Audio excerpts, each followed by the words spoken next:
नमस्कार, news capital express देख रहे हैं आप। मैं हूं आपके साथ गुंजन। बुलेटिन की शुरुआत करेंगे इस वक्त की बड़ी खबर के साथ। आज आईएसबीटी स्थित महापौर कार्यालय पर इंडियन स्वच्छता लीग 2.0 थीम भोपाल बेमिसाल कार्यक्रम के संबंध में प्रेस वार्ता की गई। 17 सितंबर से शुरू होगा इंडियन स्वच्छता लीग थीम 2 और शहर वासियों को निर्देश दिए जाएंगे अपने शहर को स्वच्छ रखें। निश्चित ही हम एनजीटी ने जो एक पक्षीय कार्यवाही कर दी है उसके लिए हम सुप्रीम कोर्ट जा रहे हैं। सुप्रीम कोर्ट जा रहे हैं। ये सारे हमारे 4-5 केस हैं, उन सबको लेकर अभी सुप्रीम कोर्ट जा रहे हैं। अभी संचालन अभी रुका। देखिए, जो एनजीटी ने रोक लगाई है उस पर हम स्पष्टीकरण लेकर और सुप्रीम कोर्ट से डिसीजन लेकर ये बंद कर। हाँ, अब आगे उस पर आ जाए पहले। जो पर्यटन के नाम पे नगर निगम जी पर्यटन विकास निगम मतलब पर्यटन के नाम पर उद्योग चला रहा है, धंधा चला रहा है, इससे पर्यावरण दूषित हो रहा है। इस पर क्या कहेंगे, क्योंकि एनजीटी लगातार आप लोगों को बात कर रहा है, उस नगर निगम की तरफ से जो इंडिया की प्रतिक्रिया होनी चाहिए वो हो नहीं पा रही। एनजीटी ने उद्योग नहीं बोला है, उद्योग शब्द का प्रयोग नहीं किया है। हाँ, वही एनजीटी ने कहा है कि इससे पर्यावरण पर फर्क। और ये भी हम इसलिए बताना चाहते हैं कि कचरे के स्रोत पर अलग अलग हम जिससे हमने खंती को बना रहे हैं तो उसको हम देश को बताना चाहते हैं, और वो बताने का काम हम आप मीडिया के बंधुओं के द्वारा ही देश को बता सकेंगे कि हम इस तरह का भोपाल में इस तरह की खंती को हमने और इतना खूबसूरत बना दिया कि वहाँ पर हम लोगों का योगा करवा सकें। दूसरा हमारा संदेश है कि वहाँ पर 2 अक्टूबर तक हमें सफाई मित्रों का काम करवाकर और एक शिविर लगाकर सफाई मित्रों का स्वास्थ्य का जांच करवाना है। ये हमारा दूसरा कार्यक्रम रहेगा। इसी थीम के अंतर्गत है, तो हम भी प्रयास कर रहे हैं। कई हमारे प्राइवेट नर्सिंग होमों से बात हुई है और हम हमारे सफाई मित्र हैं उनका हम स्वास्थ्य का परीक्षण करवाएंगे, और उसके बाद में हमको एक कैंप लगाना है ताकि हम जनता की सेवा कर सके। और उस जनता की सेवा करने के लिए चाहे वो हमारे प्रधानमंत्री जन आरोग्य योजना हो, हमारा आयुष्मान कार्ड हो, उज्ज्वला कार्ड हो, उज्ज्वला योजना हो, हमारी अटल पेंशन योजना हो, चाहे प्रधानमंत्री जनधन योजना हो, या किसी भी तरह का मध्य प्रदेश सरकार का और केंद्र सरकार की जो योजनाएं हैं उन योजनाओं का लाभ हम जनता को पहुंचा सके।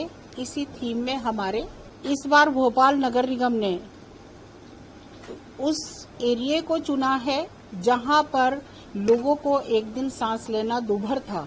वहां पर हम कार्यक्रम करने वाले हैं।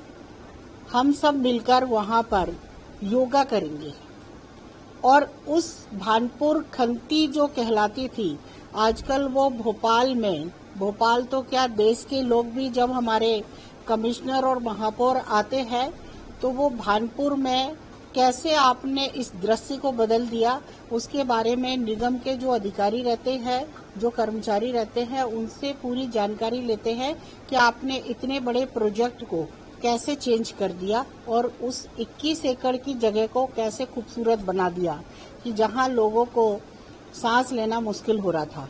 और इसलिए ही अधिकारियों के साथ बैठकर और चर्चा हुई। हमारे एमआईसी मेंबर ने भी ये सुझाव दिया, आरके सिंह बघेल साहब ने, कि हम उस जगह पर ही कार्यक्रम करें कि जिस जगह पर लोग खड़ा होना पसंद नहीं करते थे।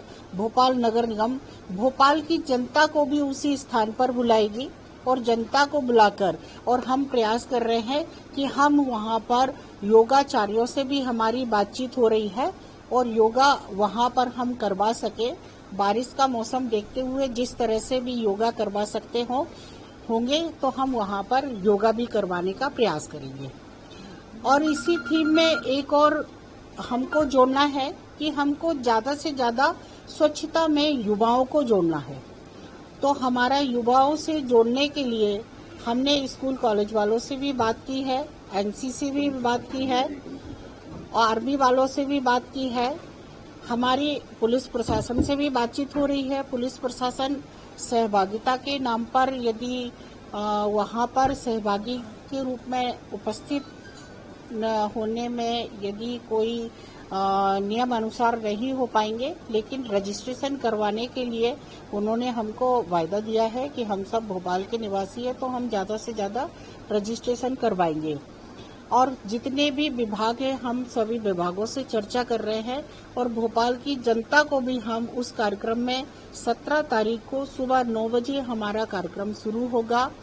भानपुर जो बाईपास रोड पर बना हुआ है वहां पर 17 तारीख को सुबह 9 बजे हमारा कार्यक्रम शुरू होगा। 11 बजे हम प्रयास करेंगे कि उस कार्यक्रम का हम समापन कर दें।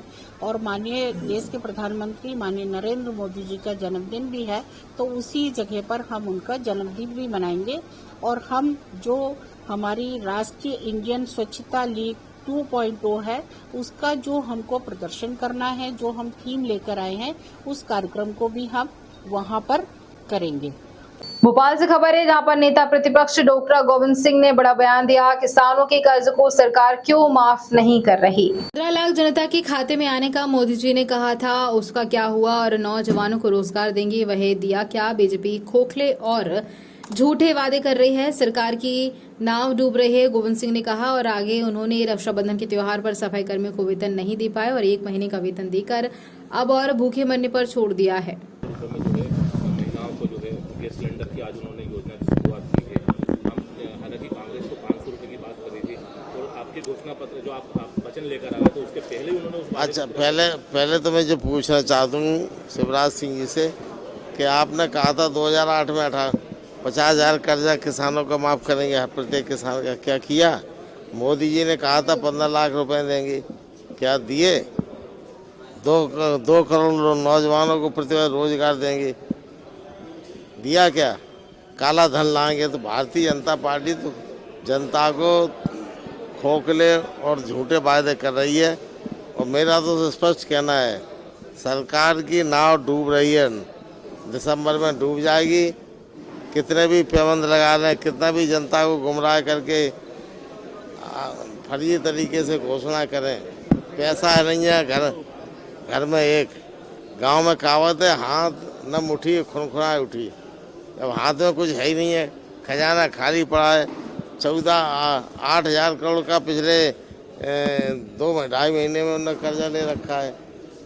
वेतन पर बांट नहीं पा रहे। पिछड़े वर्ग अनुसूचित जाति जनजाति के छात्रों को छात्रवृत्ति नहीं दे पा रहे, किताबें नहीं बांट पा रहे। रक्षाबंधन के पवित्र त्यौहार पर समय सफाई कर्मचारी, पूरे प्रदेश के सफाई कर्मचारियों को वेतन नहीं दे पाए। जो पैसा वह है उनका सबका वेतन का लोगों के अधिकार भूखों मरने के लिए छोड़ रहे। गरीब आदमी को पैसा 1 महीने के लिए देकर दूसरे महीने में खुद डूबने वाले हैं। और गांव में एक बार हम लोग आप लोग भी सुनते होंगे, कहावत है, जब आदमी मरने लगता है स्वर्ग में यमराज घर पे आ जाता है। अब स्वर्ग जहाँ पर चलिए तो कहता है भैया घर में जो कुछ दान है दान कर दो। कोई कहता बच्चियों को, अपनी बिटियाओं को, लड़कियों को एक सोने की अंगूठी रखी वो दे देना, दामाद को 1 लाख रुपए रखे वो दे देना है। तो ये करते हैं, पंडित जी को बचिया दान करते हैं ना। तो वो वही किस्सा शिवराज सिंह जी का है। अब जाने वाले हैं, पूरे प्रदेश को लुटाने का काम कर रहे हैं। जीडीपी 30% कम हो गई आमदनी, और हर महीने ब्याज देने के लिए पैसा नहीं है। तो कहाँ से? बीजेपी जन आशीर्वाद यात्रा निकाल रही है, दूसरे दौर की बाइट हो रही है, ये दूसरे दौर की बाइट हो रही है। बता आज जो बैठक हो रही है और जिला अध्यक्षों को बुलाया है, क्या आप चूंकि गवाली चंबल संभाग की बैठक भी हो चुकी है सर, क्या नहीं निकला सर? सवाल है गवाली चंबल की पूरे प्रदेश के संबंध में बात हुई है। हमें कांग्रेस पार्टी, जो भारतीय जनता पार्टी ने पिछले 17-18 वर्षों में जो प्रदेश जनता का शोषण किया और प्रदेश को कंगाल करके दिवालिया कर दिया है, इसके संबंध में विस्तार से चर्चा हुई। इन्हीं सब मुद्दों को लेके कांग्रेस पार्टी आम जनता के बीच जाएगी। शाम को हमारी बैठक है, उसमें डेट और रूट तय किया जाएगा। सर, जन आक्रोश यात्रा जो निकल रही है उसकी तैयारी किस तरह से और किस तरह से आम जनता के बीच में जाके कौन से ये वचन बताए जाएंगे? पूरा डिटेल्स में कल हमारे राष्ट्रीय महासचिव मध्य प्रदेश के प्रभारी श्री रणदीप सिंह सुरजेवाला जी कल आप लोगों को आमंत्रित कर रहे हैं 12 बजे सयाजी होटल में। उसमें पूरी विस्तृत रूपरेखा आपको बताई जाएगी। सर, दूसरा ये कि आज आप लोगों को जनता के सहयोग से, जनता के आशीर्वाद से, बुद्धि विवेक से हमारे नेता कमलनाथ जी को मालूम है पहले जो वायदे किए थे कांग्रेस की सरकार में पूरे किए कि नहीं किए। पहले तत्काल 27.5 लाख का कर्जा माफ किया, एक वर्ष में 8 लाख किसान रह गए थे। अगले वर्ष के बजट में प्रावधान था 1,000 रुपये पेंशन बढ़ाने का काम किया। 300 पैसा नहीं था, 300 का 600 ही किया। गौशाला बना रहे थे, 1,000 बना पाए, सरकार चली गई। तो जो वायदे किए थे वो निभाया है और निभाएंगे। हमारे जो भी वायदे हैं कांग्रेस पार्टी ने पूरी हर विभाग की बैठक करके कहाँ से हम पैसा सोर्स इकट्ठा करेंगे और किन किन योजनाओं में देंगे। जब पैसा हम पूरी चर्चा करके कमाने की सोच रहे थे, यहाँ व्यवस्था होगी, तभी घोषणाएं कर रहे हैं, तभी वचन दे रहे हैं।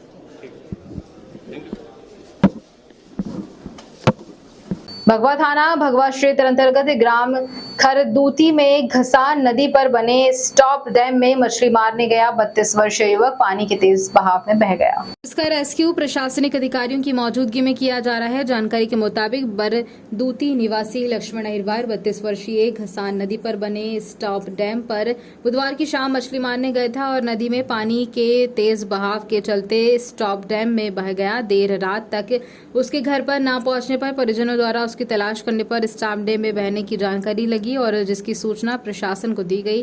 घटना की जानकारी लगते ही मौके पर बड़ा मलहरा नायब तहसीलदार विशंबर सिंह, भगवा थाना प्रभारी RS उपाध्याय, NRDF टीम से रेस्क्यू अभियान चलाकर युवक की तलाश में जुटी हुई है।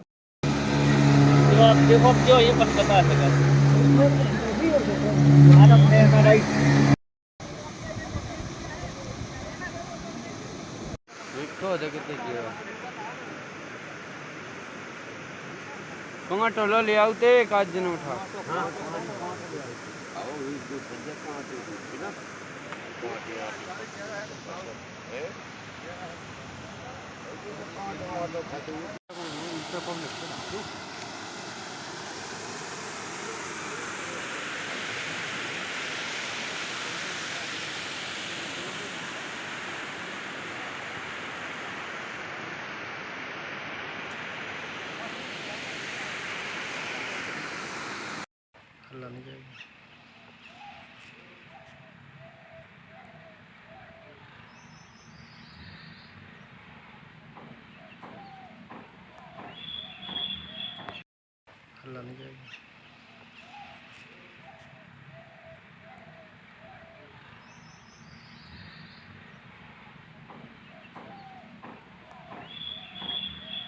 यहाँ पे आए एक आदमी है नहीं मिला हमको। क्या कहना चाहेंगे? क्या बस उसकी खोज की जाए, जिंदा रहोगे नहीं लाश में मिल जाए।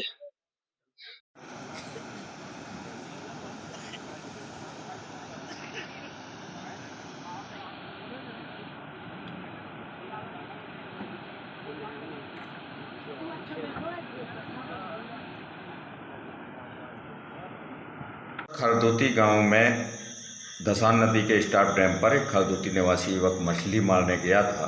प्रशासन द्वारा रेस्क्यू चलाया गया है, उसका कुछ मालूम चला क्या सर? जी मैं गया था सर वहाँ पे जो है एक लक्ष्मण अहिरवार पिता कल्लू अहिरवार नाम के व्यक्ति जो है मछली पकड़ने गया था और स्टॉप डैम में जो है 2 फीट ऊपर पानी था, जिसमें जो है उनके साथ में जो व्यक्ति थे उन्होंने बताया कि वो फिसल कर नीचे चला गया, जिससे बहुत बचाने की कोशिश की लेकिन वो अंत में डूब गया। सर रेस्क्यू अभियान अभी चल रहा है कि रोक दिया गया है रात होने की वजह से? अभी चल रहा था, अंधेरा होने के कारण रेस्क्यू अभियान रोक दिया गया है। कल फिर से चलाया जाएगा क्या? हाँ सर, कल फिर से चालू किया जाएगा। सर जो युवक लापता है उसके लिए तमाम प्रकार की मशक्कतें की जा रही है, किस इतना समय हो गया और क्या आशाएं? देखिए, हमारे स्टेट कमांड सेंटर भोपाल से फोन आया था, वो लोग तत्काल आए।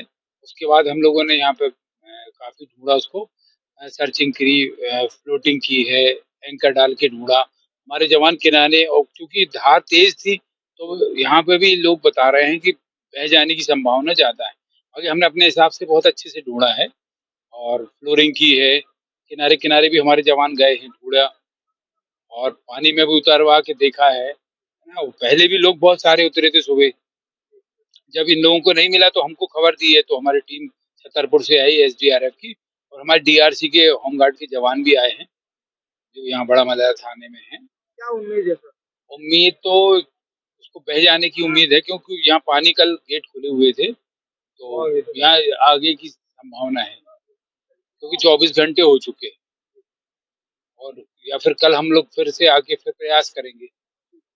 कुस्बी के आदिवासी अंचल में जब सरकार ने पैसा लागू करने की घोषणा की, तब से एक आस जगी कि अब आदिवासियों के हितों पर अमल होगा। देश की 5वीं अनुसूची में शामिल आदिवासियों को पैसा एक्ट लागू होने के बाद भी कोई लाभ नहीं मिला है और पैसा एक्ट जमीन पर क्रियान्वित न होकर सिर्फ कागजों तक सीमित रह गया है। और जिला प्रशासन व खंड स्तरीय अधिकारी आज भी 5वीं अनुसूची में शामिल आदिवासियों पैसा एक्ट का लाभ नहीं देना चाहते, और इसके पीछे कारण जो भी हो, लेकिन आदिवासी एक्ट के लागू होने के बाद भी उपेक्षा की डांस झेल रहे हैं। और बहुत को तो अपने अधिकार व कर्तव्य तक पता नहीं है, और यही नहीं, आदिवासी वर्ग के जो नजन हैं उनको भी ये पैसा एक्ट के नाम पर सिर्फ गुमराह किया जाता है। शीतकालीन विरोध प्रदर्शन कर रहे हैं और उनकी मांग है कि रोजगार सहायक के खिलाफ कार्यवाही की जाए। क्या आप कैसे देखते हैं इसे? नहीं, आप बहुत बहुत धन्यवाद आपका, ये सवाल आपने अच्छा किया है। एक्चुअली मैं बता दूं आपको कि अगर सहायक सेक्रेटरी यहाँ के अगर इनके ऊपर अत्याचार कर रही है, या तो फिर इनकी काम नहीं कर रहे हैं। पंचायत में जितने ग्राम पंचायत में पैसा आता है ग्राम पंचायत विकास के लिए, और ग्राम सहायक सेक्रेटरी जो है तो केवल जनता का काम करने के लिए है। उनका जनता के लिए और क्या काम रहता है? केवल आधार कार्ड सुधरवाना, खद्यान बनाना, क्रम कार्ड चाहिए इनको, और जाए जनता उनके घर में उनका काम हो, यही चाहते हैं जनता।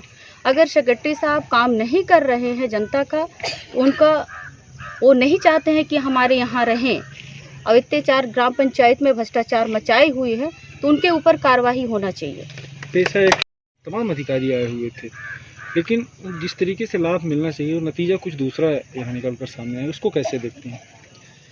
मैं एक्चुअली आपको मैं बता दूं कि ये ग्राम सभा जो अध्यक्ष बनाए हुए हैं हर ग्राम पंचायत में जी, इसमें ग्राम पंचायत को जो अध्यक्ष होता है उसका मुझे लगता है किसी पंचायत में उसका प्रस्ताव, उसका बात को कोई माना नहीं जा रहा है, क्योंकि ये एक पंचायत की बात नहीं है, ये पूरे 42 पंचायत की ये बात चल रही है। क्योंकि ग्राम सभा एक ऐसे नाम तो बहुत अच्छा है कि मतलब ग्राम सभा की जो अध्यक्ष है, जो जनता का प्रस्ताव, जनता का जो बात रखता है, जो पंचायत का काम के लिए यह रोड है, पुलिया है, सारी चीज़ें की बात रखता है, उसका भी पालन होगा। लेकिन जिस तरह के मध्य प्रदेश सरकार ने ग्राम सभा अध्यक्ष बनाया गया है कि ग्राम सभा अध्यक्ष के अनुमोदन से ग्राम पंचायत में काम नहीं होना चाहिए, लेकिन उसका एक मोहरा बना दिया गया है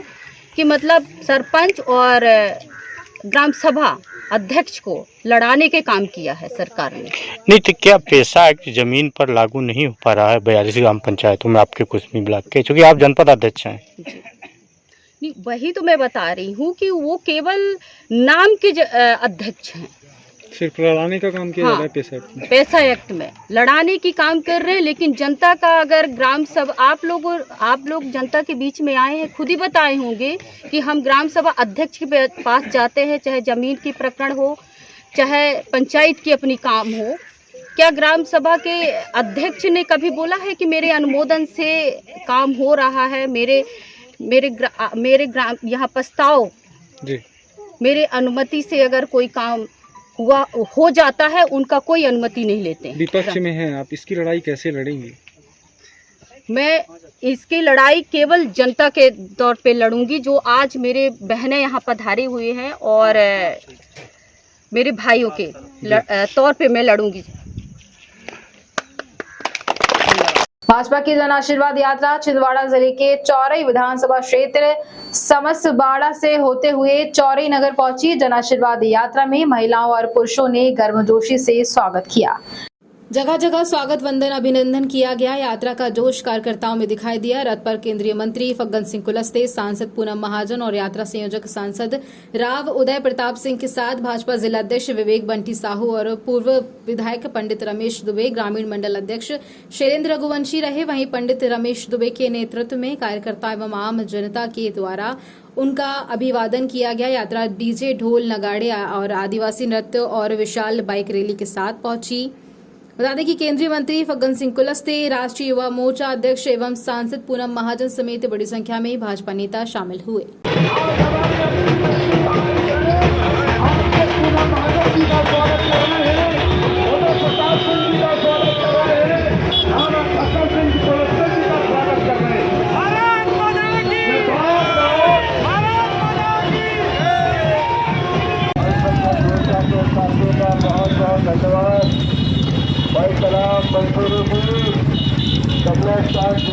आप दोनों का बहुत नारा लगाओ। मोदी जी को जय श्री राम, शिवराज जी को जय श्री राम, चौरई की जनता। भारत माता की, भगवान श्री राम की, रानी अवंतीबाई।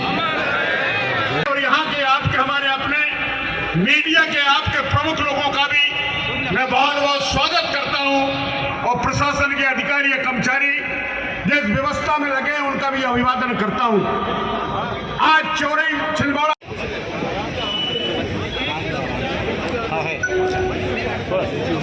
हमारे अतिथियों का मैं चौरई की पावन धरा पर वंदन करते हैं, अभिनंदन करते हैं। छिंदवाड़ा के राजा, उनकी जान अपने बेटे तोते में। राजनीति छिंदवाड़े की यही थी, राजा उसकी जान अपने बेटे तोते में। अच्छा बेटा, मैंने पूछा कि यहाँ के सांसद बने। मैं खुद सांसद हूँ, मेहनत करती हूँ अपने चुनाव क्षेत्र के लिए। मुंबई से आई हूँ, महाराष्ट्र की बेटी हूँ। जब मैंने पूछा लोकसभा में, किसी ने मुझे पूछा अरे लोकसभा तो कागज में दिख रहा है 78% उन्होंने लोकसभा में अटेंडेंस दिलवाई। मुझे पता नहीं अभी कौन सी अटेंडेंस थी वो, उसकी भी जांच होनी चाहिए। क्या समझते राव साहब, जांच होनी चाहिए कि नहीं, कि उनके लिए साइन कौन कर रहा है कांग्रेस की तरफ से?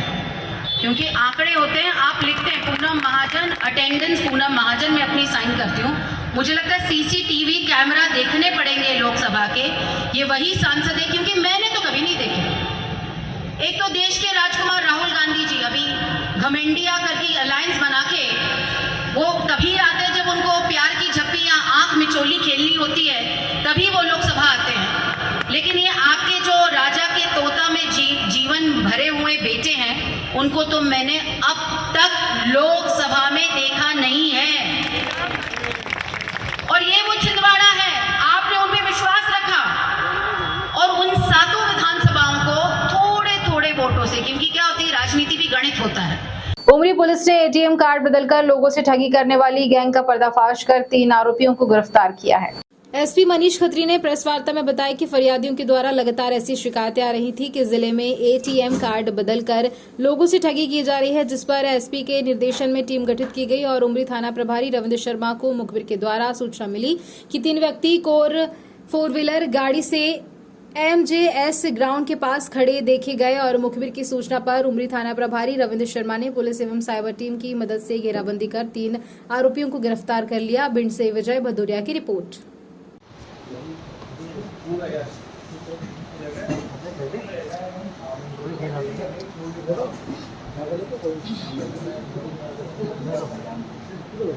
एटीएम कार्ड बदलने वाला जो गैंग है उसके विरुद्ध जो इस तरह ठगी करता है, उस गैंग के विरुद्ध एक उल्लेखनीय सफलता मिली है, जिसमें 3 आरोपी पकड़ने में सफल हुए हैं।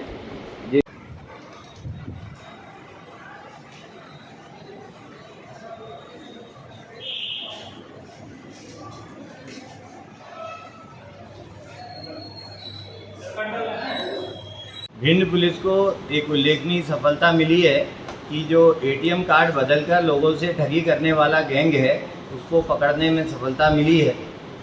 ये आज सुबह एक करीब 5 बजे सूचना प्राप्त हुई थी कि इस तरह एक एटीएम ठगी का गैंग जो है क्षेत्र में है, जिस पर से साइबर की टीम और उमरी की थाना पुलिस दोनों द्वारा घेराबंदी करके दबिश देकर कुल 3 आरोपियों को पकड़ा गया।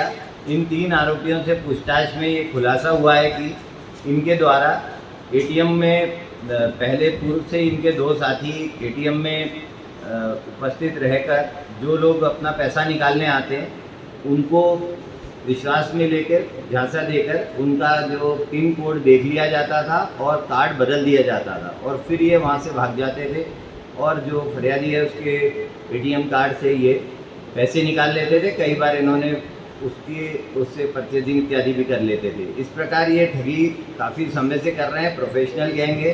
वर्ष 2019 में ये गैंग पकड़ा भी गया था। तभी इस गैंग में जो एक स्थानीय भिंड का व्यक्ति है उसकी और जो अन्य 2 व्यक्ति जो लोनी गाजियाबाद के हैं उनमें मित्रता हुई और ये कंबाइंड रूप से घटनाएं करने लगे। इनसे पूछताछ के उपरांत एक i10 गाड़ी, इसके अतिरिक्त 21 एटीएम कार्ड और 3 एंड्रॉयड मोबाइल जब्त हुए हैं। इनके बैंक खाते में इस तरह की घटनाओं के 2 लाख रुपए भी फ्रीज किए गए हैं। इनसे पूछताछ में ये बात प्रकाश में आई है कि इनके द्वारा पूर्व में जयपुर, जोधपुर, अजमेर और ये राजस्थान में और झांसी में और उरई में कानपुर, इस 3 स्थान उत्तर प्रदेश में, इसके अतिरिक्त मध्य प्रदेश में मुरैना, डबरा और ग्वालियर में भी घटनाएं की हैं। अभी भिंड जिले की एक मेहगांव की, एक देहात की, एक कोतवाली की और एक थाना उमरी की, इस प्रकार 4 वारदातों का खुलासा हुआ है। इनका एक साथी भागने में सफल हुआ है जिसकी दिल्ली इत्यादि का बताया गया है। अभी आरोपियों से पूछताछ की जा रही है। इनसे अन्य वारदातों के संबंध में खुलासे होने की उम्मीद है और जो फरियादियों के अमाउंट गया है उसकी रिकवरी की कार्रवाई इत्यादि विवेचना जारी है। लगातार साइबर से ठगी हो जाती है। पुलिस अधीक्षक श्री तुषारकांत विद्यार्थी के मार्गदर्शन में ऑपरेशन हर्ष के तहत जबलपुर पुलिस की साइबर सेल टीम के द्वारा गुमे हुए 171 मोबाइल, जिनकी अनुमानित कीमत लगभग 23 लाख रुपए है, तलाश कर मोबाइल धारकों को किए गए वापस। वर्ष 2023 के द्वितीय चरण में बता दें आपको कि दिनांक 15/9/2023 को पुलिस अधीक्षक जबलपुर तुषारकांत विद्यार्थी द्वारा साइबर सेल के द्वारा तलाशे गए 171 गुम मोबाइल, जिनकी अनुमानित कीमत लगभग रुपए 23 लाख रुपए है। मोबाइल धारक, जिनमें कई छात्र छात्राएं एवं किसान तथा व्यापारी थे, को वापस किए गए हैं। कितने मोबाइल लिए जा रहे हैं? सुन आईडी अच्छे से। हमारे जबलपुर वासियों के विभिन्न इंसिडेंट्स में जो मोबाइल उनके मिसिंग हो जाते हैं, गिर जाते हैं, खो जाते हैं, उनको ढूंढने की सतत कार्रवाई हमारी जबलपुर पुलिस की साइबर सेल कर रही है। और आज उन्हें हम लोग अभियान हर्ष के तहत 171 लोगों को लगभग 23 लाख रुपए से ज़्यादा के मूल्य के मोबाइल फ़ोन आज लौटा रहे हैं। और लगातार हम यह आश्वस्त सभी को करते रहें कि जब भी फ़ोन आपका कभी खो जाता है, गिर जाता है, तो आप बिल्कुल चिंतित नहीं हो। आप आएँ, हमारे थानों में रिपोर्ट करें, हमारी साइबर सेल में रिपोर्ट करें, हम उसको लोकेट करके आपको बिल्कुल लौटाएंगे और आपके चेहरे पे खुशी लाएंगे। साइबर फ्रॉड के लिए आम जनता से किस प्रकार से आप अपनी निश्चित रूप से आपकी बहुत सारी जो जानकारियाँ साइबर फ्रॉड की होती हैं, तो आपसे ऑनलाइन बहुत सारी जानकारियाँ ली जाती हैं और कोई भी अपनी प्राइवेट इन्फॉर्मेशन किसी के साथ शेयर नहीं करनी है। ये आप लोग बिल्कुल सतर्कता बरतें। और जब भी कोई डाटा आपसे किसी से मांगा जाता है या कोई और आपकी पर्सनल इन्फॉर्मेशन शेयरिंग की बात करते हैं, तो उसको आपको तत्काल संबंधित शाखा में, या बैंक से रिलेटेड है या कोई और से चीज़ से रिलेटेड है, तो उसको एक बार वेरीफाई करें और उसकी कंप्लेंट भी तत्काल पुलिस थाने में करें, ताकि ऐसे साइबर थ्रेट को रोका भी जा सके और यदि बाई चांस फ्रॉड हो जाता है तो उसको तत्काल उस पर कार्रवाई हो जाए। प्रदेश कांग्रेस मीडिया विभाग के अध्यक्ष के मिश्रा ने मध्य प्रदेश के बीना रिफाइनरी के सरकारी कार्यक्रम में पधारे प्रधानमंत्री नरेंद्र मोदी को संबोधन को प्रधानमंत्री पद की गरिमा के प्रतिकूल बताया है। प्रदेश कांग्रेस मुख्यालय स्थित अपने कक्ष में पत्रकारों से चर्चा करते हुए उन्होंने कहा कि उनके संबोधन में आमजन निराश और हताश है। वहीं प्रधानमंत्री द्वारा राष्ट्रीय संदर्भों में उनके द्वारा सरकारों के सुशासन को पारदर्शी ढंग से चलाने और भ्रष्टाचार पर लगाम लगाने के बाद भी मध्य प्रदेश के संदर्भों में बेईमानी है और बेहतर होता कि प्रधानमंत्री मध्य प्रदेश में व्याप्त भीषण भ्रष्टाचार, 50% कमीशन राज सहित 90 अरब रुपयों के व्यापम रेत महाकाल लोक, प्रधानमंत्री आवास, आयुष्मान और नर्सिंग घोटाले पर भी कुछ शब्द बोलते तो बेहतर होता। मोदी सरकार के द्वारा वह फिर 5वें स्थान पर आ गई है और इस लिहाज से प्रधानमंत्री की स्टॉप इकोनॉमी में लाने की बात कर रहे हैं। किंतु आधिकारिक बाइट देने के लिए हमें प्रदेश कांग्रेस दफ्तर में ही निर्देश था, सो आप लोगों को आमंत्रित किया है। आज इस देश के प्रधानमंत्री माननीय नरेंद्र मोदी साहब मध्य प्रदेश के बीना में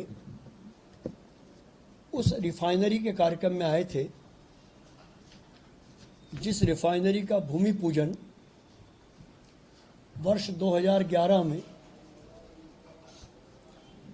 माननीय नरसिम्हा राव जी ने किया था और उसका उद्घाटन हमारे देश के यशस्वी प्रधानमंत्री और अर्थशास्त्री डॉक्टर मनमोहन सिंह जी ने किया था। प्रधानमंत्री जी का पूरा देश है, वे आए, उससे हमें कोई आपत्ति नहीं है, मगर आज एक सरकारी कार्यक्रम में माननीय प्रधानमंत्री जी शिरकत करने आए और उन्होंने उस सरकारी कार्यक्रम को राजनैतिक मंच के रूप में तब्दील किया। कांग्रेस पार्टी उसकी निंदा करती है। देश के प्रधानमंत्री की एक गरिमा होती है, उनसे देश और देश की जनता अनुकूल आचरण और शाब्दिक मर्यादा की अपेक्षा रखती है, जिसका आज प्रधानमंत्री जी के उद्बोधन में अभाव था। कुछ बातों पर हम माननीय प्रधानमंत्री जी को या उनके वक्तव्य को निंदा और आश्चर्य के रूप में आपके बीच परोसना चाहेंगे। प्रधानमंत्री जी ने अपने संबोधन में कहा कि मेरी सरकार पारदर्शी तरीके से सुशासन की पक्षधर है और भ्रष्टाचार पर लगाम लगाने के लिए भी उन्होंने बात कही है। कुछ प्रमुख बिंदुओं का हम प्रधानमंत्री जी से एक राजनीतिक दल के नाते, एक बड़े राजनीतिक दल के नाते उत्तर चाहेंगे। प्रधानमंत्री जी, आपसे अपेक्षा थी कि मध्य प्रदेश की सरजमी पर जहां इलेक्शन नज़दीक हैं, वहां आप यदि भ्रष्टाचार पर लगाम लगाने के पक्षधर हैं तो पिछले 18 सालों से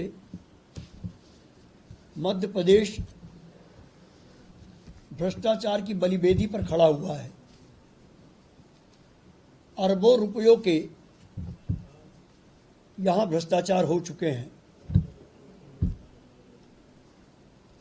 वर्ष 2020 के बाद एक खरीदी हुई सरकार के मुखिया शिवराज सिंह जी की सरकार ने लगभग 225 भ्रष्टाचार किए हैं। मध्य प्रदेश के इतिहास को कलंकित करने के लिए इन्हीं 18 वर्षों में 90 अरब रुपयों का व्यापम घोटाला हुआ। माननीय प्रधानमंत्री जी, आप खामोश रहे। आज तक 2014 में यह मामला उजागर हुआ था, 24 आने वाला है। इन 9 सालों में आपने एक भी शब्द नहीं बोला। आप